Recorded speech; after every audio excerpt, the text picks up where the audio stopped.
Rebonjour tout le monde, nous sommes rendus à la section 3, celle sur le point de croquer. Donc, je vous montre dans cette visée aussi vraiment l'utilisation de la grille du croquet. J'ai déjà fait les rangs 53 et 54 avec toutes mes augmentations. Donc là, je suis rendue au rang 55 à 76 avec les instructions du diagramme. Nouveauté dans ce diagramme-là qui n'était pas dans le diagramme précédent, le symbole du jeté, qui est un petit rond, le symbole des deux mailles ensemble à l'endroit et le symbole du glisse-glisse tricote. Donc, c'est ces symboles-là qu'on va particulièrement voir sur l'interprétation de cette grille. Donc, c'est parti. Je vous tasse la grille comme j'ai l'habitude de le faire pour que vous puissiez mieux voir le travail sur les aiguilles. On y va donc avec ma laine de couleur. Là, juste parce que c'est vraiment plus facile de voir sur de la laine pâle, je reprends le même mauve pâle. En fait, dans le patron final, vous verrez que je vais avoir choisi une couleur plus foncée pour l'autre section, mais faisons le tuto avec la laine pâle pour que vous puissiez mieux voir. Donc, j'ai mes 3 mailles du début pour mon high cord. Ensuite, ce que le patron me dit, c'est 2 mailles en vert. Et là, on rentre dans la répétition. La répétition, c'est une maille glissée. Donc, quand je glisse une maille, je la glisse comme pour la tricoter à l'envers. Je laisse donc les pattes de ma maille dans le même sens. Ensuite, il y a 3 mailles en vert. Alors, juste peut-être regarder la maille glissée. Je la glisse, mais avec la laine derrière, parce que je vais vouloir voir la maille. Donc, il faut absolument que ma laine soit derrière. Je la ramène en avant pour faire les 3 mailles en vert suivante. Je retourne en arrière pour la première maille en droit. Ensuite, un jeté. Donc, je tourne, mais ça, vous avez l'habitude de le faire puisqu'on le fait à chaque fois pour les augmentations. Je tourne ma laine autour de mon aiguille et je vais venir faire ensuite 2 mailles ensemble à l'endroit. Ça vient compenser finalement l'augmentation que j'ai créée avec le jeté que je viens de faire. Donc, pour rester sur le même nombre de mailles, je prends 2 mailles ensemble. Donc, je me positionne à la gauche des 2 mailles, je pique et je tricote les 2 mailles ensemble. Donc là, je viens de créer finalement une diminution.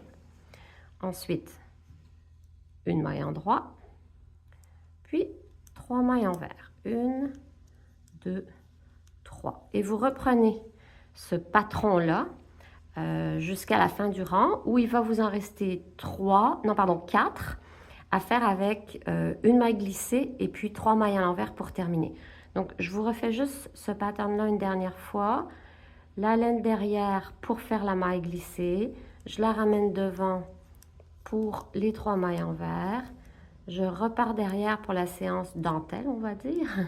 La maille en droit, le jeté, les 2 mailles ensemble. Et une nouvelle maille en droit, puis 3 mailles en vert pour terminer la répétition. Là, ce que je vais faire, c'est que je vais tourner le travail pour qu'on puisse observer le reste du patron en aller-retour. Donc là, j'ai fait une maille supplémentaire qui n'est pas dans le patron, qui est vraiment juste pour pouvoir tourner puis vous montrer comment est-ce qu'on fait le reste. Quand on est sur les rangs retour ou sur l'envers du travail, tout ce qu'on a à faire finalement, c'est de tricoter comme les mailles se présentent. Donc, on va avoir 3 mailles en droit. Ensuite, on a nos 4 mailles en vert et vous allez voir, on va tomber sur le jeté. 1, 2, le jeté que je tricote à l'envers. 3, 4. Puis, je retombe sur 3 mailles en droit. 1, 2, 3. La maille qu'on a glissée tout à l'heure, cette fois-ci, on la tricote. On la tricote à l'envers. Et voilà, j'ai fini le rectangle. Je peux donc recommencer mon rectangle le nombre de fois nécessaire. Là, je vous en refais un autre puisque j'en ai un autre à faire. 1, 2, 3, 4. 3 mailles en droit, ma maille glissée que je tricote à l'envers. Et puis ce qu'on voit, puisqu'on est rendu au bout, finalement, c'est les 2 mailles en droit. Je ramène ma laine pour glisser, excusez-moi, les mailles de mon high cord. demi-tour. Tout ça pour vous montrer le troisième rang du rectangle où on va faire un glisse-glisse tricote. J'essaie de dégager mon travail pour que vous puissiez mieux voir les choses. Donc, les 3 mailles du high cord, une maille, 2 mailles, 3 mailles. Je viens un peu tirer sur ma laine de début. 2 mailles envers, une maille, 2 mailles. La maille glissée avec la laine derrière. Là, je viens de commencer finalement mon rectangle de répétition. 3 mailles envers, une maille en droit. Et là, on arrive sur le glisse-glisse tricote, qui est l'autre toute petite difficulté, et encore, ce n'est pas vraiment une.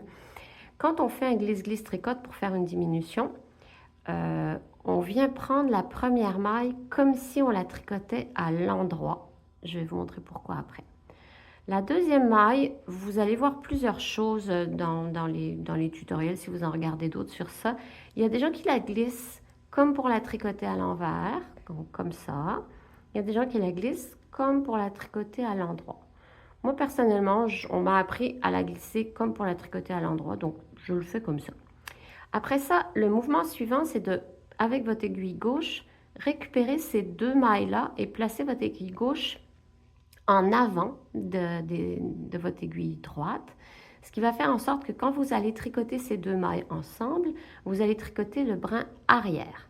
Donc c'est parti, je tricote le brin arrière de la maille et voilà, j'ai terminé mon glisse-glisse tricote. Pourquoi en fait on glisse les mailles comme pour les tricoter à l'endroit? C'est parce que quand on va venir les tricoter, ce qu'on veut, j'espère que vous voyez bien, c'est que les 2 pattes de la maille du dessous soient alignées et non pas tordues. Donc ces 2 pattes-là, entre mes 2 pouces, là, vous voyez ça ici, ça, on veut que ce soit aligné et pas tordu. Or, si vous glissez vos mailles, puis je vais vous montrer le contre-exemple, donc imaginons que je défais ça puis que je recommence.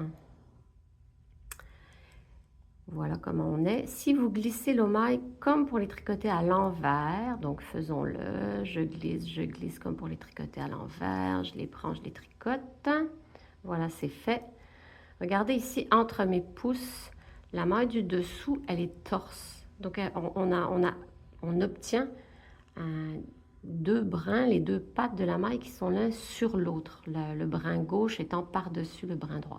Donc c'est ça qu'on veut éviter en faisant des glissés de mailles, hop, là je la remets dans le bon sens, en faisant des glissés de mailles à l'endroit. Donc, je glisse comme pour la tricoter à l'endroit, je glisse comme pour la tricoter à l'endroit, je prends les deux mailles par le brin avant avec mon aiguille gauche et je tricote le brin arrière. Voilà, ça c'est le glisse-glisse tricote. Ensuite, on nous propose de faire un jeté, puis une maille en droit, 3 mailles envers, et vous continuez comme ça jusqu'à la fin. Donc ça, c'est les explications. Je vais vous le refaire, je vais vous refaire une deuxième fois. Donc là, on glisse, on tricote 3 mailles envers, une maille en droit, le glisse-glisse tricote, glisse-glisse tricote, un jeté, une maille en droit, 3 mailles envers. Le dernier rang, là que je ne vous ferai pas là, du rectangle, mais c'est un rang retour qui encore une fois va uniquement se lire en version vous tricotez comme les mailles se présentent. La dernière chose que je veux vous montrer dans ce tuto-là, c'est pourquoi est-ce que parfois on choisit de faire une diminution en glisse-glisse tricote et pourquoi est-ce qu'on choisit de faire parfois une diminution avec 2 mailles ensemble à l'endroit.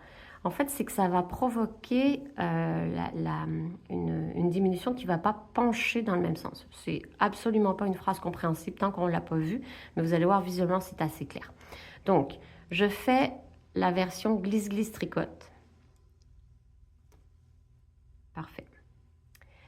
Ce que je peux observer ici, sur la maille du dessous, donc celle-ci ici, c'est qu'elle penche vers la gauche. Vous voyez là, la base de la maille est ici, la tête de la maille est ici, donc on la fait pencher vers la gauche.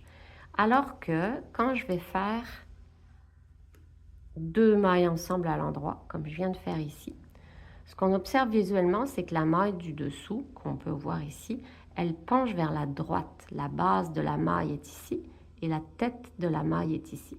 Et c'est pour cette raison-là qu'on fait faire parfois des glisse-glisse tricote et parfois des deux mailles ensemble à l'endroit quand on produit des motifs de dentelle. C'est pour donner cet effet visuel différent et symétrique la plupart du temps quand vous allez tricoter de la dentelle.